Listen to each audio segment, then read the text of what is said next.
திமுக அப்படிங்கிற ஒரு கட்சி நாடகத்தில் கைதேர்ந்தவர்கள். இது டெக்னாலஜி இன்றைக்கி நடந்திருக்கனால நல்ல லைட்டிங்கோட, நல்ல டயலாக்ஸோட, நல்ல நடிகர்களோட ரொம்ப அற்புதமாக மேடையேற்றப்பட்ட ஒரு சூப்பரான ஒரு மேடை நாடகம். திமுக ஸ்டாலின் ஐயா ஆட்சியில் நடந்த ஒரு அற்புதமான மேடை நாடகமாக இதை பார்க்கலாம். ஆச்சி ராயல் குலோப் ஜாமுன் பேக்ஸ் ஒன்று வாங்கினால் ஒன்று இலவசம். கல்வி அமைச்சர் கட்சிப்பே நனைஞ்சு போகிற மாதிரி அழறாரு. இந்த பக்கம் முதல்வர் அப்படி புலகாங்கிதம் அடைகிறார்கள். இதெல்லாம் பார்க்கும்போது இந்த கவுண்டமணி சார் சொல்கிற ஒரு டயலாக் தான், ஓவர் ஆக்டிங் உடம்புக்கு ஆகாது. இல்லை, அந்த குழந்தைங்களுக்கு எப்படி தெரியுது? சார் நீங்கள் அந்த குழந்தைங்க பேசுகிறாங்கல்ல, உண்மையிலுமே நான் முதல்வன் திட்டம் ஒரு யூபிஎஸ்சி ஆஸ்பிரண்ட்டுக்கு எந்த வகையில் கை கொடுக்க முடியும்னு அந்த குழந்தைகிட்ட நீங்கள் கேளுங்க. ஒரு தனிப்பட்ட மனுஷனோட பர்சனாலிட்டி டெவலப் பண்ணிக்கிறதுக்கு தான் சொல்லித்தராங்க, சரிங்களா? அது ஒரு யூபிஎஸ்சி எக்ஸாமே எனக்கு கிளியர் பண்ணுறதுக்கெல்லாம் இது அப்படின்னா இது ஓவர் நாடகம். திரை கலைஞர்களை வைத்து திரை விழா தான் அங்கே நடத்தப்பட்டது. திரை கலைஞர்களை வைத்து கல்வி விழா நடத்தப்படலாம். நீங்கள் அதில் டாக்டர்ஸ் பேசினாங்க, இன்ஜினியர்ஸ் பேசினாங்க, கல்வியாளர்கள் பேசினாங்க அப்படின்றீங்க. ஆனால் சிவகார்த்திகேயன் சொன்னது தான் ஹைலைட் ஆயிருக்கு. அன்பில் மகேஷ் அவர்களுடைய திறமையின் காரணமாக இந்த 4 ஆண்டுகளில் கிட்டத்தட்ட 270 அரசு பள்ளிகளுக்கு மேல் மூடப்பட்டுள்ளது. இந்த கல்வி ஆண்டில் மட்டும் 207 பள்ளிகள் மூடப்பட்டுள்ளன. ஒட்டுமொத்தமாக 270 பள்ளிகளுக்கு மேலே மூடப்பட்டுள்ளது. அதிமுக அரசாங்கம் கொடுத்த சைக்கிள் திட்டம் முற்றும் முழுவதுமாக நிறுத்தப்பட்டது. மடிக்கணனி திட்டம் முற்றும் முழுவதுமாக நிறுத்தப்பட்டது. இப்போ டெண்டர் கொடுத்துட்டாங்க. இந்த டெண்டர் கொடுத்துருங்க சார். உங்க ஆட்சி எத்தனை மாசம் இருக்க போகுது? அவங்க அடுத்த வாட்டி நாங்க தான் வர போறோம், அப்ப கொடுத்துருவோம்ன்றாங்க. சாக போற நேரத்துல சங்கரான்னு சொல்றதுனால ஒரு புண்ணியமும் கிடையாது. நீ 1 கோடியே 18 லட்சம் பேரை குடிகாரனாக்கியதற்கு பிராயச்சித்தமாக காலை உணவு குழந்தைக்கு கொடுத்துட்டு 4 வருஷம் தான் ஆரம்பிச்சு 2021 தான் குடிக்க ஆரம்பிச்சு 2025 தான் குடிநோயாளியா மாறிட்டாங்க. இந்த 4 ஆண்டுகள் சொல்ற மாதிரி இருக்கு. Celebrate this Diwali with Indian Princess. Shop your favorite styles and get induction stove free. Visit your nearest store today. Vivo V60 Zeiss Portrait ESO Pro. Witness brilliance unfold in every curve and move with all new Vivo V60. Book now. News glitz நேயர்களுக்கு வணக்கம். இன்றைய சிறப்பு நேர்காணலில் நம்மோடு அதிமுகவிலிருந்து திரும்புகு நாச்சியால் சுகந்தி இணைந்திருக்கிறார். அவரை வரவேற்று நிகழ்ச்சிக்குள் போகலாம். மேம் வணக்கம். வணக்கம். 2 நாளைக்கு முன்னாடி கல்வியில் சிறந்த மாநிலம் தமிழ்நாடுங்கிற ஒரு விழா தமிழக அரசு சார்பாக நடத்தப்பட்டது. நம்ம சமூக வலைதளங்களில் பார்க்குறோம். ஒரு பெரிய ஒரு விழாவாக எடுக்கப்பட்டது. முதல்ல அந்த விழாவை எப்படி பார்க்குறீங்க? அதுக்கப்புறம் அதுக்குள்ள திமுக அப்படிங்கிற ஒரு கட்சி நாடகத்தில் கைதேர்ந்தவர்கள். அவங்கள மாதிரியெல்லாம் நாடகம் போட்டு கட்சியை வளர்த்தவங்க கிடையாது. ஆரம்ப காலகட்டங்கள் நான் சொல்கிறது 60ஸில் அந்த கட்சி வளர்ந்ததே நாடகத்தால் தான். நாடகம், அடுக்கு மொழி இதில் எல்லாம் தான் வளர்ந்தது. அதோட முதல்வர் எதுக்கெடுத்தாலும் 2.0 மாடல் வரலையா, அதோட இன்னொரு வருஷனாக நான் இதை பார்க்குறேன். இது ஒரு நவீன மேடை நாடகம். அந்த நவீன மேடை நாடகத்தில் டெக்னாலஜி இன்றைக்கி நடந்திருக்கனால நல்லா வளர்ந்துருக்கு இல்லையா, அதனால் நல்ல லைட்டிங்கோட, நல்ல டயலாக்ஸோட, நல்ல நடிகர்களோட ரொம்ப அற்புதமாக மேடையேற்றப்பட்ட ஒரு சூப்பரான ஒரு மேடை நாடகம் இது. திமுக ஸ்டாலின் ஐயா ஆட்சியில் நடந்த ஒரு அற்புதமான மேடை நாடகமாக இதை பார்க்கலாம். இல்லை, இது திமுகவினர் ஓகே. ஆனால் அதில் பள்ளி குழந்தைகளுக்கு என்ன அஜெண்டா இருக்க முடியும்? அவங்க ரொம்ப இன்னசென்ட்டாக பேசுகிறாங்க. அவங்களுக்குள்ள இந்த திட்டங்கள் என்ன மாற்றத்தை ஏற்படுத்துச்சுன்னு பேசுகிறாங்க. அந்த பணத்தை வச்சு நான் என்ன பண்ணேன்னு பேசுவார். அந்த பெற்றோர்கள் அவ்வளோ எமோஷனல் ஆகும்போது அதில் நமக்கு ஒரு நாடகத்தன்மையுமே தெரியலையே சார். இந்த 2-3 தனியார் தொலைக்காட்சிகள் இப்போ குறிப்பாக ஒரு 10 வருஷமாக அந்த பாடுறதுக்குலாம் நிகழ்ச்சி கொண்டு வராங்க. அதிலெல்லாம் பார்த்திங்கன்னா அவள் அம்மா அப்பாங்க அழறாங்க அப்படின்னா கேமரா ஜூம் போகும். அந்த ஜூம் போகும்போது வேறு வழி இல்லாமல் அழ வேண்டிய சூழ்நிலையெல்லாம் அந்த அம்மா அப்பாவுக்கு உருவாகும். அதில் 1% கூட மிஸ் ஆகாமல் இந்த விஷயம் இந்த மேடையில் நடந்த விஷயங்கள் எல்லாமே எனக்கு என்னமோ இதெல்லாம் பார்க்கும்போது நான் அந்த தனியார் தொலைக்காட்சியை பார்த்த மாதிரி தான் இருந்தது. ஸோ அப்போ எனக்கு ஒரு சின்ன டவுட் வந்துச்சு, ஒருவேளை அந்த தனியார் தொலைக்காட்சி நிகழ்ச்சியை தயாரிப்பாளர் தான் இந்த மேடை நாடகத்தையும் ஒரு வேளை ஏன்னா அதில் இருந்த ஆர்டிஸ்ட் எல்லாமே இதில் இருந்தாங்க. அந்த டிவியோட ஆர்டிஸ்ட் எல்லாமே இந்த டிவியில் இருந்தாங்க. அதனால் நான் பர்சனலாகவே அவங்களுக்கு ஃபோன் பண்ணி கேட்டேன், ஒருவேளை உங்கள் ப்ரொடக்ஷன் கம்பெனி தான் இந்த நாடகத்தையும் நடத்துச்சாங்க, அவங்க வந்து எங்களுக்கும் அதுக்கும் சம்மந்தம் இல்லை அப்படின்னு சொல்லிட்டாங்க. ஸோ என்னென்னா அந்த அதில் இருக்கிற எல்லா எலமெண்ட்டும் இதில் எடுத்து போட்டு நீங்கள் பார்த்தவங்க எல்லாரும் பார்த்தீங்கன்னா அங்கே ஐயா கல்வி அமைச்சர் வந்து கட்சிப்பே நனைஞ்சு போகிற மாதிரி அழறாரு. இந்த பக்கம் முதல்வர் வந்து அப்படி புலகாங்கிதம் அடைகிறார்கள்.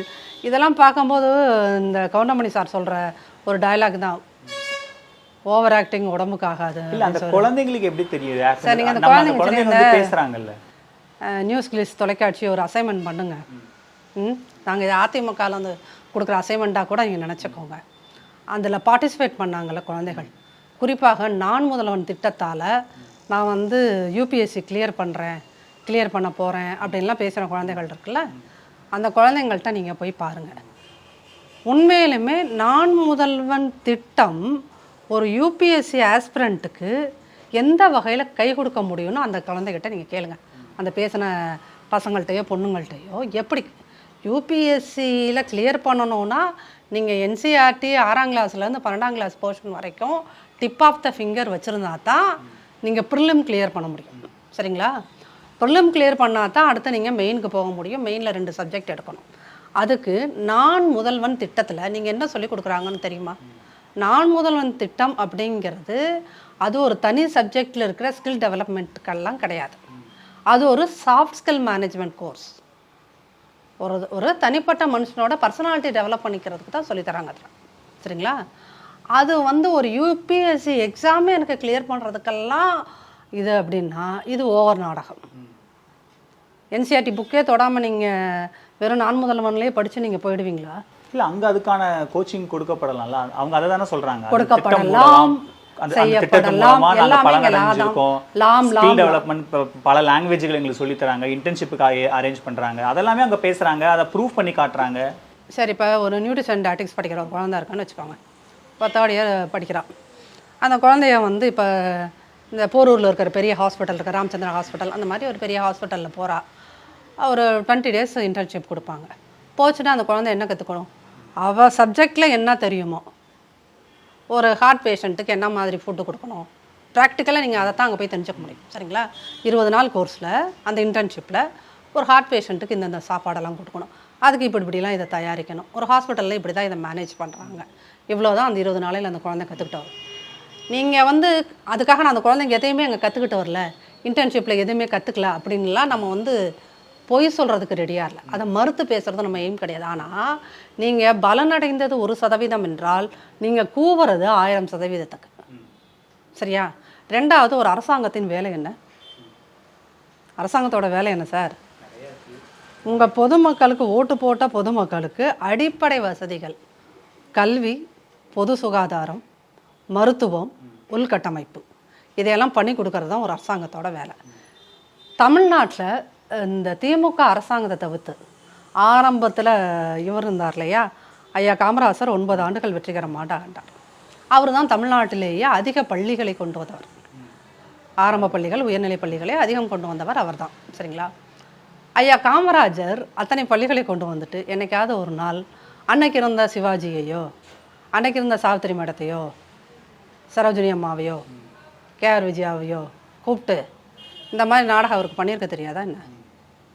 ஏன் அப்படின்னீங்கன்னா, நல்ல தலைவர்கள் என்ன உணர்றாங்கன்னா, ஒரு அரசியல் தலைவராக, ஒரு மக்களின் முதல்வராக இந்த அடிப்படை வசதிகளை மக்களுக்கு செய்து கொடுப்பதற்காகத்தான் நான் முதல்வராக வந்திருக்கேன், அதுதான் என் அரசியல் பணி அப்படிங்கிறத ரியல் லீடர்ஸ் உணர்ந்திருக்கிறாங்க. பட் ஆனால் நீங்கள் காமராஜரை சொல்கிறீங்க, ஆனால் அதுக்கப்புறம் அந்த தலைவர்கள் எம்ஜிஆர் ஆகட்டும், ஜெயலலிதா ஆகட்டும், கலைஞர் ஆகட்டும், எல்லாருமே வந்து இந்த மாதிரியான திட்டங்களை தொடங்கி வைக்கிறது, அவங்களுக்கான பாராட்டு விழா எடுக்கிறது, ஈவன் ஜெயலலிதா ஆட்சி காலத்தில் திரைக்கலைஞர்கள்லாம் சேர்ந்து ஒரு பாராட்டு விழாவில் அவங்க உட்காந்து அதை ரசித்து பார்த்தாங்க, கலைஞருக்கு பண்ணும்போது ரசித்து பார்க்குறாங்க.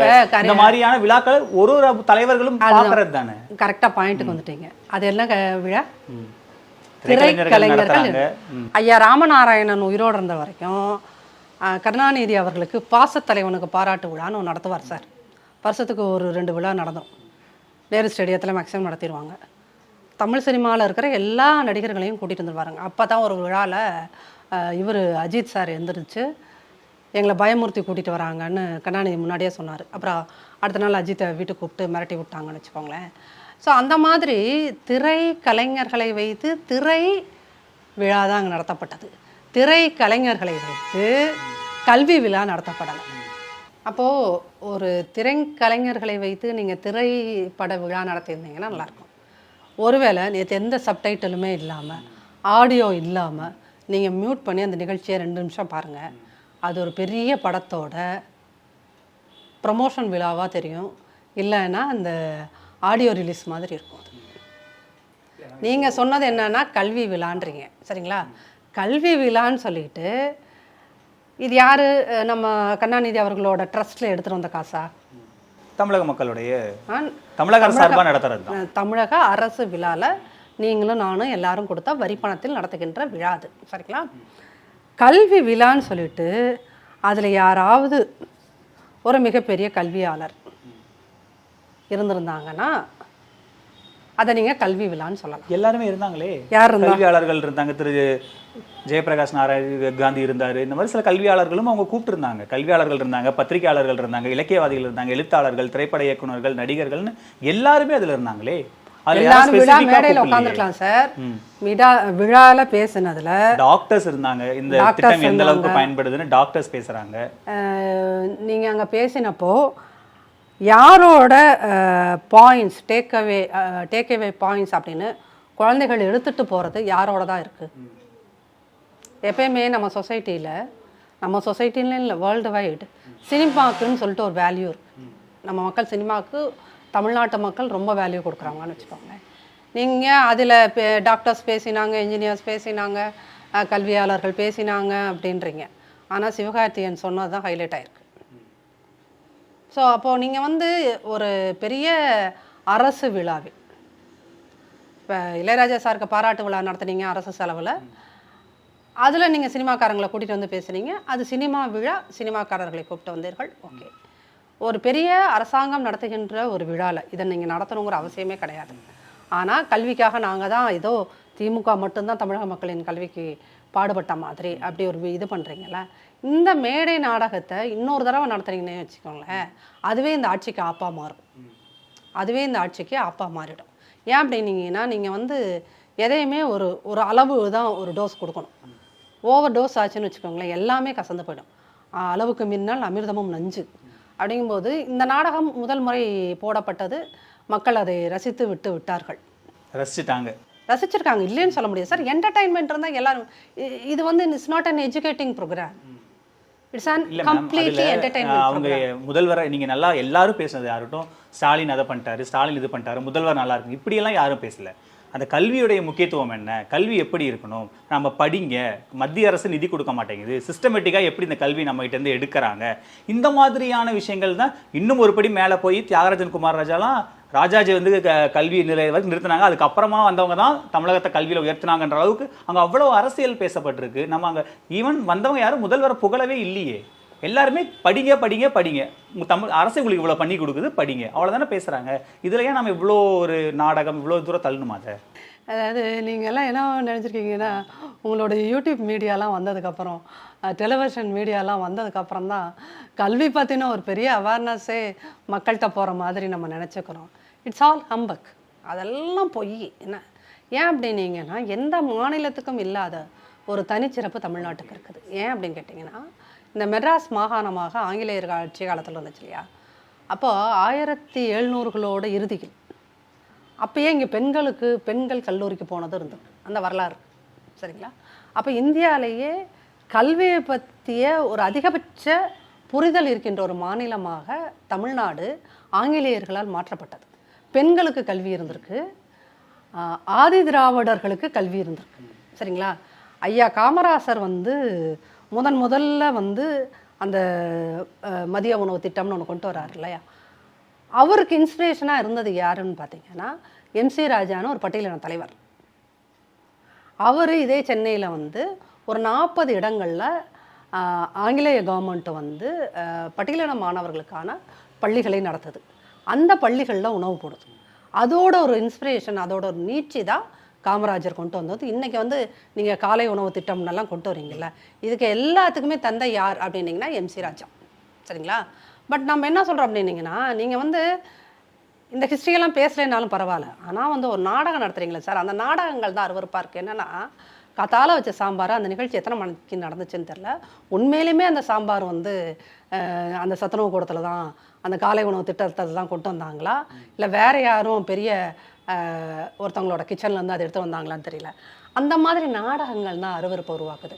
அதை வந்து ஒரு டிவி ஆர்டிஸ்ட் கையில் கொடுத்து அதை வந்து இடையில ஒரு குழந்தை வந்து என்னது கல்யாண வீட்டு சாம்பார் மாதிரி இருக்குன்னு ஒரு டைலாக் சொல்ல வச்சு அதுதான் அருவருப்பாக இல்லை. இல்லை. குழந்தைகிட்ட நீங்கள் ஸ்கூல் பிள்ளைங்க சின்ன சின்ன பிள்ளைங்கள்ட்ட எப்படி நீங்கள் டைலாக் சொல்லி நீங்கள் திரைக்கலைஞர் சொன்னீங்கன்னா கூட ஒரு லாஜிக் இருக்குது. குழந்தைங்கள்ட்ட நீங்கள் எப்படி டைலாக் சொல்ல முடியும்? அதைத்தான் நான் சொல்கிறேன். என்னன்னா நீங்கள் வந்து இந்த பார்ட்டிசிபேட் பண்ண குழந்தைகளை இன்றைக்கி விட்டுடுங்க, ஒரு 2 வாரம் கழித்து போங்க, போயிட்டு அந்த குழந்தைங்கள்ட்ட உண்மையை கேளுங்க.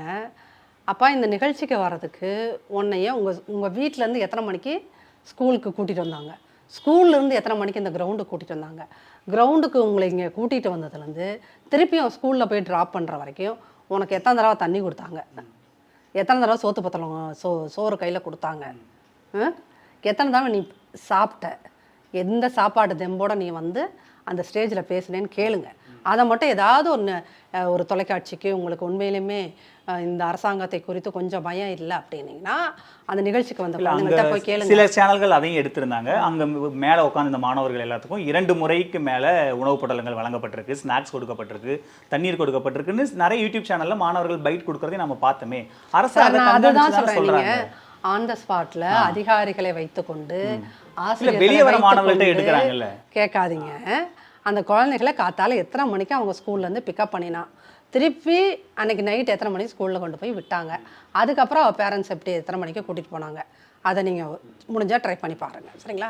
அதனால் குழந்தைகள் வந்து சொல்லிக் கொடுக்குறத சொல்கிற கிளிப்பிள்ளைகள் தான். நீங்கள் வந்து இந்த கல்யாணத்து சாம்பார்லாம் சொல்கிறேன்ல, நம்ம 2 பேரும் வேணாம், ஒரு நாள் ஏதாவது ஒரு கவர்மெண்ட் ஸ்கூலுங்க சென்னையில் இருக்க கார்பரேஷன் ஸ்கூலுக்கே போவோம் சார். உண்மையிலுமே அந்த குவாலிட்டி கல்யாண வீட்டு சாம்பார் மாதிரி இல்லைனாலும் நம்ம வீட்டில் வைக்கிற சாம்பார் ரேஞ்சுக்கு இருந்தால் கூட அதை நம்ம பாராட்டலாம். போகலாமா? அரசு போய் பாருங்கன்றாங்க, போய் அதை செக் பண்ணுங்கன்றாங்க. அவங்க ஓப்பன் சேலஞ்சுக்கு ரெடியாக இருக்காங்க. இந்த திட்டம் ஆரம்பிக்கும் போதே துணை முதல்வர் பேசும்போது நீங்கள் எந்த இடத்துல எப்போ வேணாலும் இதை போய் செக் பண்ணி பாருங்கள். ஒன்ஸ் கிச்சன்லேருந்து வண்டி லாக் செய்யப்பட்டால் அடுத்தது பள்ளிகள் தான், நடுவில் எங்கேயும் அது ஓப்பன் கூட செய்யப்படாது, அதை அரசு என்ஷோர் பண்ணுது, நீங்கள் முடிஞ்சால் செக் பண்ணுங்கன்னு ஓப்பன் சேலஞ்சு தான் விட்டாங்க. ஆனால் யாருமே அதை டிஸ்ப்ரூவ் பண்ணவே இல்லையே. அன்னைக்கு பரவாயில்ல, நீங்கள் நல்லா எனக்கு பாயிண்ட்ஸ் எடுத்து கொடுக்குறீங்க. அன்னைக்கு அன்னைக்கு துணை முதல்வர் பேசினார் இல்லையா, அன்னைக்கு பேசும்போது அவர் ஒரு ட்விட்டு போட்டார் அதே நாளில். அப்போ அவர் பின்னாடி அந்த டிஃபன் பாக்ஸ்லாம் வந்துச்சு. அது எந்த ஹோட்டல்லேருந்து வந்துச்சுன்னு தெரியுமா? அந்த ஹோட்டல் நேமோட இப்பயும் போய் நீங்கள் உதயநிதியோட ட்விட்டில் செக் பண்ணிங்கன்னா அன்னைக்கு உதயநிதி அவர்கள் தெம்பாக அந்த உணவை சாப்பிட்டு அந்த குழந்தைகளோட தரையில் அமர்ந்து சாப்பிட்ற மாதிரி ஒரு நாடகத்தை போட்டுட்டு ட்விட் போட்டார் பார்த்தீங்களா? அதுக்கு பின்னாடி அந்த கடையோட எந்த கடையிலேருந்து அந்த சாம்பாரும் சட்னியும் கொண்டு வரப்பட்டதோ அதோட டிஃபன் பாக்ஸ் இருந்தது. சரிங்களா? அப்போ அன்னைக்கு ஒரு நாள் மட்டும் உயர்தர சைவ உணவகத்திலிருந்து கொண்டு வந்து நம்ம சாப்பிட்டுட்டு டயலாக் பேசலாம். இப்போ வரைக்கும் 9 மாதம் திட்டம் அமல்ல இருக்கு, ஒருத்தர் கூட அதை டிஸ்ப்ரூவ் பண்ணலையே. அதிமுகக்கு இல்லாத நிர்வாகிகளா, கழக கீழே இருக்க இல்லாத ஆட்களா போய் இந்த பாருங்க இவ்வளோ இங்கே அன்ஹைஜீனிக்காக குக் பண்ணுறாங்க, வழியில் திருடுறாங்க, வழியில் இப்படி சமைக்கிறாங்கன்னு ஒரு வீடியோ கூடவா அதிமுகவால் வெளியே எடுத்துகிட்டு வர முடியல, ஒரு புகார் கூடவா கொண்டு வர முடியல. அதாவது என்னன்னா இந்த மாதிரி விஷயங்களை நீங்கள் சொன்னோன்னு உடனே அடுத்து என்ன பண்ணுறீங்கன்னா மீடியா செய்ய வேண்டிய வேலையெல்லாம் அதிமுக காரனை போய் நீ செய்யுன்னு நீங்கள் எங்கள் மேலே அப்படியே இல்லை, நீங்கள் தான் புகார் சொல்கிறீங்கல்ல, எடப்பாடி பழனிசாமி புகார் சொல்கிறது. அப்போ நம்ம அதுக்கான இந்த புகார் சொல்கிறதுக்கு சரி நானும் நியூஸ் கிளிட்ஸும் நம்மளும் போகிறோம் நாளைக்கு ஒரு கார்பரேஷன் ஸ்கூலுக்கு. ஓகேவா? 2வது, இந்த விதந்தோதி அவர்கள் இந்த நாடக ஸ்கிரிப்டெல்லாம் அழகாக டயலாக் பேசின யாருமே இதோட இன்னொரு மறுபக்கமும் இருக்குது. நீங்கள் கல்வியில் சிறந்த தமிழ்நாட்டோட இன்னொரு மறுபக்கம் இருக்குது. அன்பில் மகேஷ் அவர்களுடைய திறமையின் காரணமாக இந்த 4 ஆண்டுகளில் கிட்டத்தட்ட 270 அரசு பள்ளிகளுக்கு மேல் மூடப்பட்டுள்ளது. இந்த கல்வி ஆண்டில் மட்டும் 207 பள்ளிகள் மூடப்பட்டுள்ளன. ஒட்டுமொத்தமாக 270 பள்ளிகளுக்கு மேலே மூடப்பட்டுள்ளது. சரிங்களா? இதை பற்றி நம்ம கல்வியில் சிறந்த தமிழ்நாடு அப்படின்னம்னா அதை பேசியிருக்கணுமா இல்லையா? இந்த சினிமா டைரக்டர்ஸ் வந்து பேசினவங்க, கல்வியாளர்கள் பேசினவங்க, இவங்க எல்லாருமே இதை வந்து பேசியிருக்கணுமா இல்லையா? 2வது, அசார் ரிப்போர்ட்டுன்னு வருஷம் வரும். சரிங்களா? அந்த அசார் ரிப்போர்ட் என்ன சொல்லுதுன்னா 2018 ஒரு 8ஆம் கிளாஸ் வரைக்கும் படித்த குழந்தைய நீங்கள் ஒரு வகுத்தல் கணக்கு டிவிஷன் வகுத்த கணக்கு போட சொன்னீங்கன்னா அதில் 50% குழந்தைகள் சரியாக போட்டு விட்டன. சரிங்களா? இன்றைக்கி அந்த 50%ங்கிறது அப்படியே இந்த 4 ஆண்டுகளில் 40% குறைந்திருக்கிறது. 10% குறைஞ்சிருச்சு. அப்போ இது கல்வியில் பின்தங்கிய தமிழ்நாடு இல்லையா? இல்லையா? நீங்கள் தானே சொல்லணும். அப்போ நம்ம வந்து எதுக்கு ஏன் நீங்கள் இவ்வளோ தூரம் ஒரு மேடை நாடகத்தை போட்டு இந்த நாடகங்களை நீங்கள் நடிக்க வைக்கும்போது இந்த கல்வியாளர்களோட பொறுப்பு அது இருக்குது. இதே ஒரு 2 மாதத்துக்கு முன்னாடி பேராசிரியர் ஜவஹர் நேசன் இந்த அரசாங்கம் அமைத்த குழுவிலேருந்து இவனுங்களோட சேர்ந்து நான் வேலை பார்க்க முடியாதுன்னு வெளியே வந்தார்.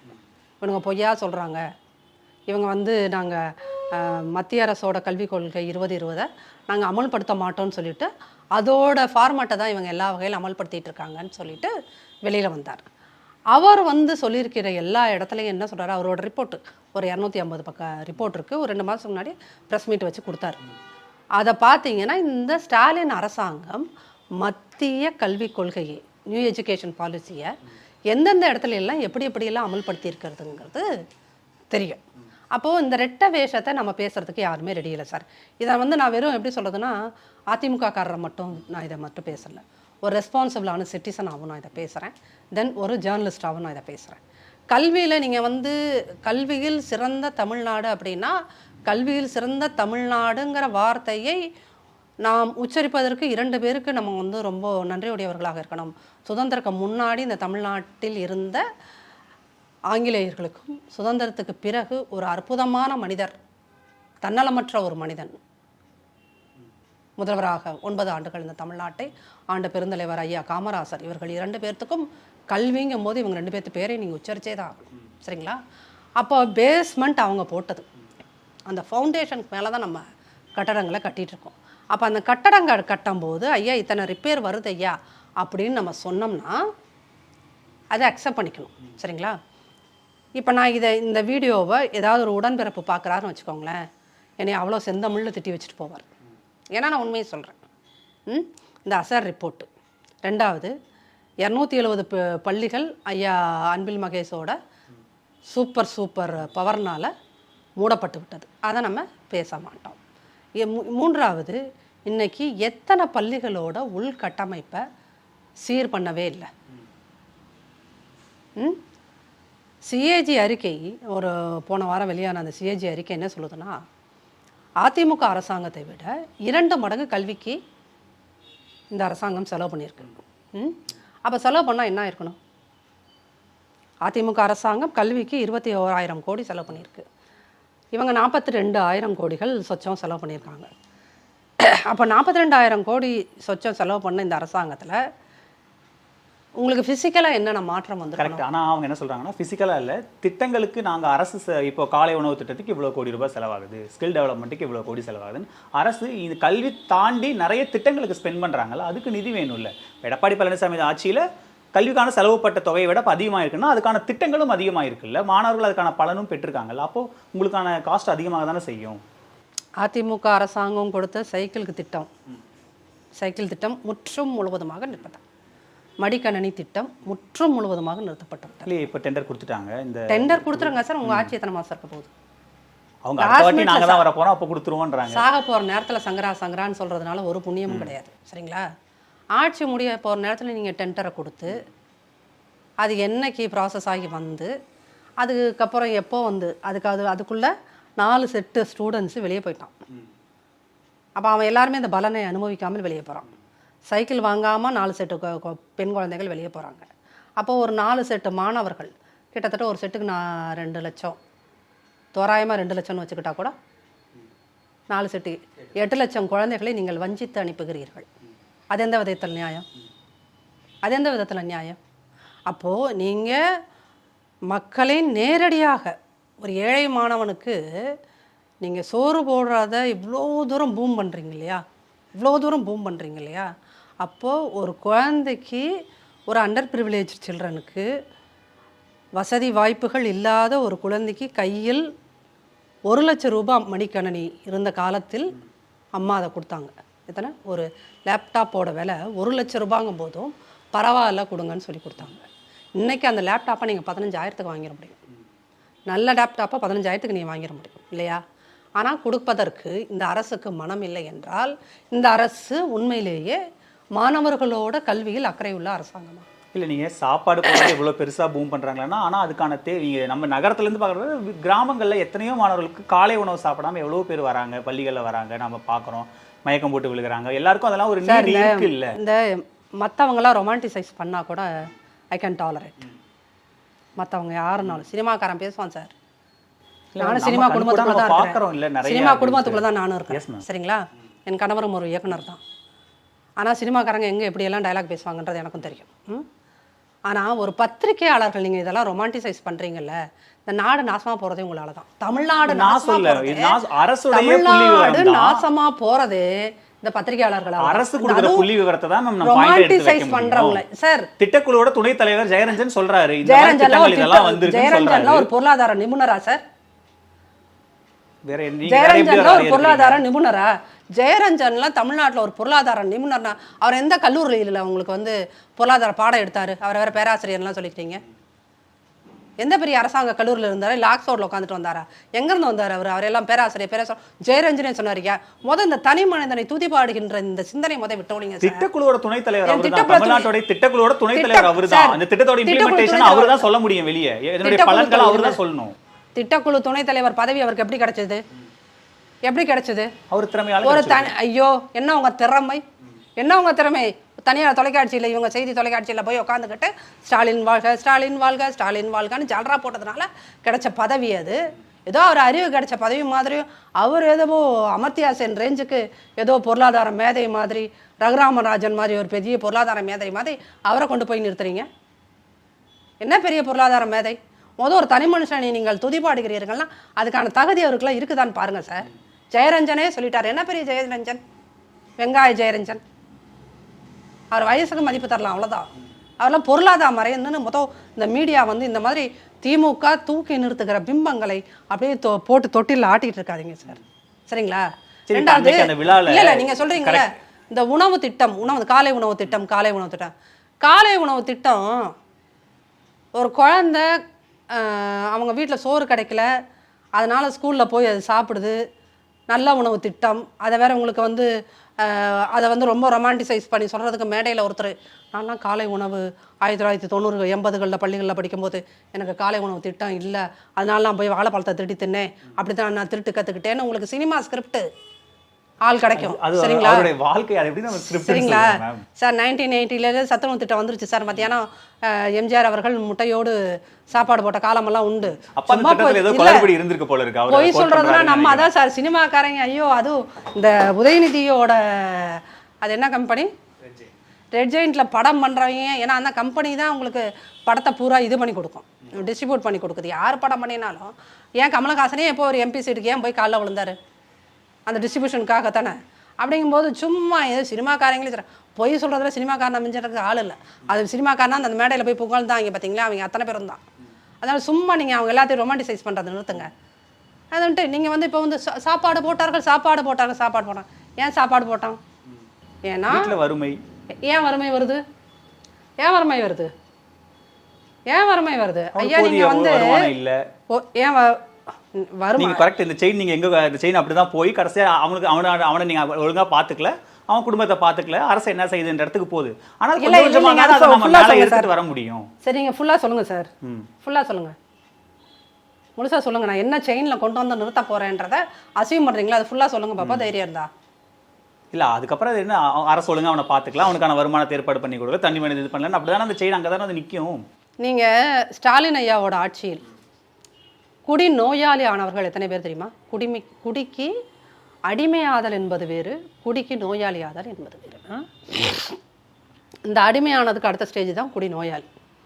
அந்த குடி நோயாளிகள் இன்னைக்கு ஸ்டாலின் ஐயாவோட திராவிட மாடல் 2.0வோட சாதனை வந்து 1,18,00,000 பேரை குடி நோயாளி ஆக்கி விட்டுருக்காங்க, சரிங்களா? அவங்க எல்லாரோட மேன் பவரும் வேஸ்ட் ஆகிட்டு இருக்கு. இன்னைக்கு குடும்பத்தில் பெண்களால் தான், அக்கா கனிமொழி பாஷையில் சொல்லுவது என்றால், இளம் விதவைகள் அதிகரித்த தமிழ்நாடு. பஞ்சாப் மாதிரியான மாநிலங்களில் அந்த பக்கம் ஒட்டி இருக்கிற இடங்களில், பார்டரில் இருக்கிற இடங்களில் பார்னால் செத்தவனை விட அங்கே போய் ஆர்மியில் இருந்து செத்தவனோட விதவைகளை விட இங்கே சாராயத்துக்கு அடிமையாகி செத்தவங்களோட விதவைகள் அதிகம். இன்றைக்கி நீங்கள் மேக்ஸிமம் சொல்கிறீங்கல்ல கத்தால வந்து குழந்தை சாப்பிடுது அப்படின்றது, அது எல்லாமே maximum 90% of the children are widows children. அது தெரியுமா? அந்த டேட்டாலாம் நம்ம பேசவே மாட்டோம். ஏன்னா அந்த உண்மையெல்லாம் பேசினா இதாயிரும். அப்போ நீங்கள் என்னது, அப்புறம் இன்னொன்று, புதுமை பெண் திட்டத்தில் 1000 ரூபாய் கொடுக்குறாரு. 1000 ரூபாய், அந்த 1000 ரூபாய் கொடுக்கறதுல அந்த அப்பா அதை வந்து 2 நாளையில் டாஸ்மாகில் கொண்டு போய் செலவு பண்ணிடுறாரு. மனைவிக்கு கொடுக்குறாங்களா 1000 ரூபாய், அதோ 2 நாளையில் கொண்டு போய் செலவு பண்ணிடுறாரு. சரிங்களா?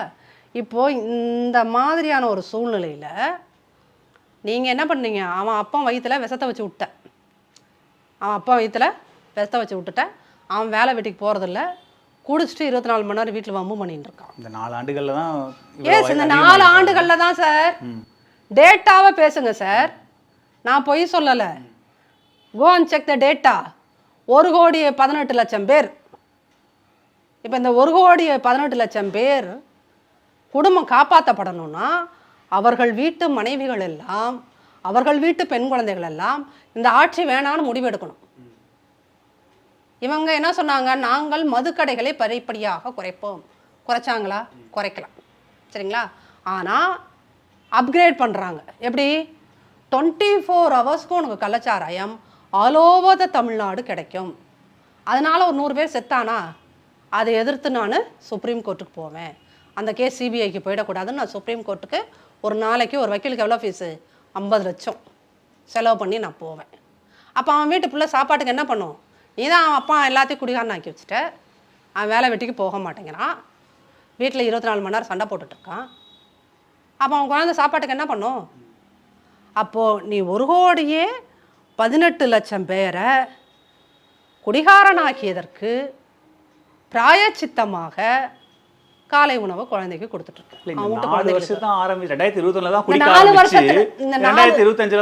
குடிநோயாளியா மாறிட்டாங்க இந்த 4 ஆண்டுகள். நான் சொல்லல, டேட்டா சொல்லுது. What can I do? நான் சொல்லல, டேட்டா சொல்லுது. ஸ்டாலின் ஆட்சியில் 1,18,00,000 பேர் குடிநோயாளியா மாறிட்டான். டி அடிக்ஷன் சென்டர் அமைப்போம் இவங்க தான் தேர்தல் வாக்குறுதியில் சொன்னாங்க, அமைக்கலை. நீங்கள் மாசுவை போய் கேட்கணும். ஏன் சார், யார் அந்த சார், மாசு சார், நீங்கள் ஏன் சார் இதை அமைக்கலை போய் கேளுங்க. மீடியா நியாயமான கேள்வியெல்லாம் கேட்க மாட்டீங்க சார். எந்த மினிஸ்டர்கிட்டையும் போய் நியாயமான கொஸ்டினை கொண்டு போக மாட்டீங்க. அதிமுகவில் உள்கட்சி குழப்பம், அதை மட்டும் வருஷம் 365 நாளும் 24/7 அதையே அடிச்சிட்டு இருப்பீங்களே ஒழிய இந்த மாதிரி நியாயமான விஷயங்களே சொல்லுறேன். எங்களுக்கு சாப்பாடு போடுகிறார், சாப்பாடு போடுகிறார், சாப்பாடு போடுகிறார், காலை உணவு திட்டம் கொடுக்குறார். ஆமாம், அவன் அப்பா எல்லாத்தையும் நீ சம்பாதிக்க இயலாதவனாக மாற்றிவிட்டால் அதற்கு பிராயச்சித்தையும் இந்த அரசாங்கம் தானே செய்யணும். ஒரு கேடுகட்ட அரசாங்கம் 45,000 கோடி வருமானத்தை 50,000 கோடியாக ஆக்குவதுதான் இலக்கு. எதில் பண்ணாங்க?